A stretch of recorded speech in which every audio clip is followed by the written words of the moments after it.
উপায় নেই। জীবন যুদ্ধে হেরে আপনি পালাতে চাইছেন? আপনি একটা কাপুরুষ। বিরক্ত করবেন না, আপনি এখান থেকে চলে যান। যাবো বলে তো আসেনি শিবনাথ বাবু। তাহলে কি চান আপনি? আপনাকে চাই। কি বললেন?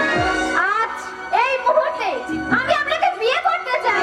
থামুন, আপনি কি আমার সঙ্গে তামাশা ঘুরতে এসেছেন? আরে আর মতো চলে উঠে আপনি আমার ক্লান্ত মনটাকে আঘাত করতে এসেছেন। থামুন, আমি মূর্খ হতে পারি, অশিক্ষিত হতে পারি, কিন্তু আমি লোভী নই। আমিও মোটে আঁকা কোনো ছবি নই, রক্ত মাংসে গড়া একটা মেয়ে। আমারও হৃদয় আছে, হৃদয়ে চাওয়া আছে। না, আমার যে আর কিছু নেই, আমি একটা পাথর। পাথর কি কখনো কাঁদতে পারে? আপনার চোখে আমি যে দেখেছি ভালোবাসা হারানোর বেদনা। আপনি ফুল দেখেছেন গার্গী দেবী? আপনি গোপন করলেও সারদাদের মুখ থেকে আমি সব কথা শুনেছি। তাই সত্যি কথাটা না জেনে আমিও ভুল করেছি।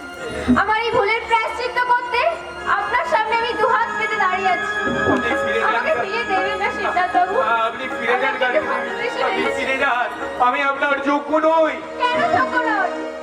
আপনি লেখাপড়া শিখেছেন, এই সভ্য সমাজে আপনি চলাফেরা করেন, অথচ আমি এক কলমও লেখাপড়া জানি না।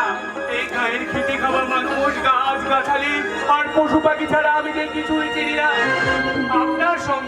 আপনার সঙ্গে আমাকে জড়িয়ে নিলে আপনার দাদা, আপনার জামাই বাবু, এমনকি আপনার এই সমাজ আপনাকে ঝিঝি করবে গার্গী দেবী, আপনাকে ঝিঝি করবে।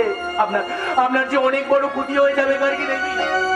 আপনি পাশে থাকলে বেড়ে যাবে আমার জীবনের জ্যোতি।